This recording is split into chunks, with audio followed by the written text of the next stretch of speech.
So this is 3.7b, and we're doing combined variation here.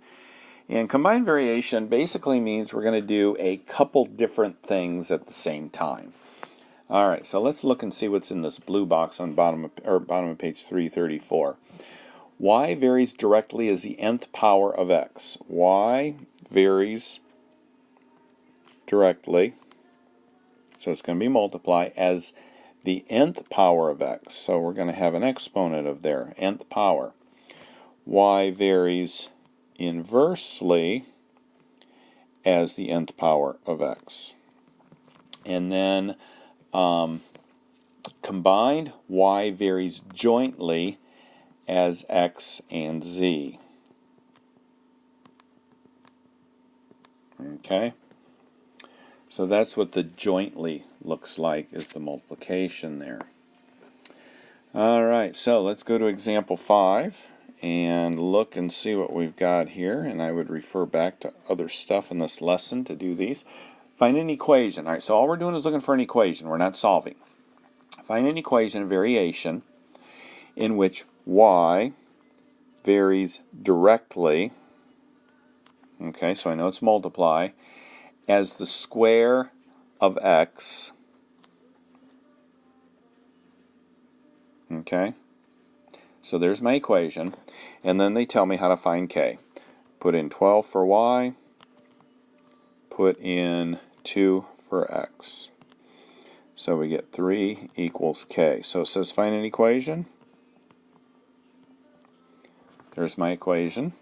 But I can't forget to put the squared on there because my original one has a squared. So all I'm doing is putting in my k value there to get the equation. They're not asking me to solve it. They just want me to do that. 6. Find an equation of variation in which y, do this in yellow, varies jointly as x and z.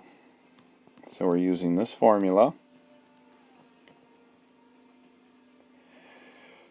And let's see. Okay, they give me my numbers. 42, because I'm trying to find my k. So they're going to have to give me an x and a z.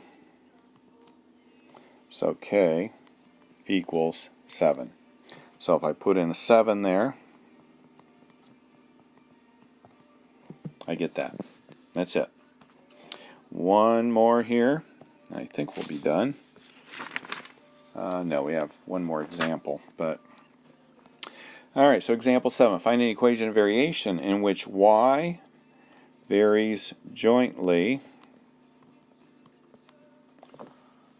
Oops, I'm sorry, I shouldn't have a, I don't know why I put a y there. It should be just a z, right? I've already got a y to the left.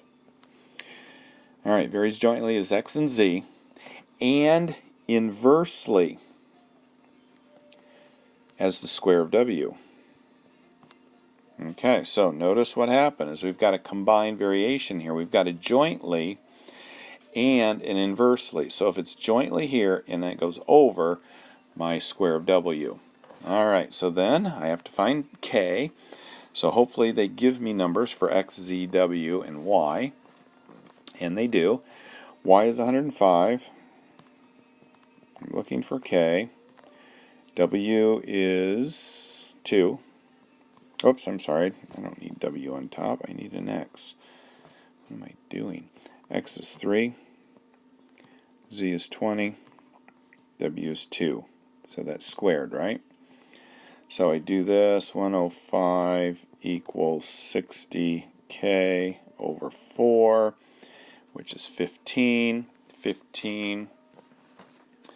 I end up with a 105 divided by 15, which is 7.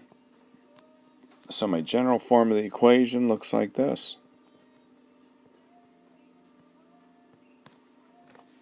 And that's all they want. Okay? In this next example, example 8, they're not only going to want you to do it, put the equation together, but now they're going to want to take the equation and actually give me an answer. So having to do a chopping down trees that looks like. The volume of wood V in a tree varies jointly as the height and square of the girth.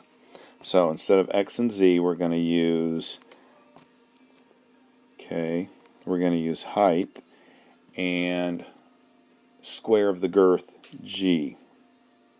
So we're going to square that. Girth is the distance around, or basically the circumference. All right, so there's our formula. Now we have to find out what our K equals. So if the volume of a redwood tree is 216, when the height is 30, and the girth is 1.5, don't forget to square it. Okay, so let's go ahead and find K. So you do this math and you find K is equal to 3.2.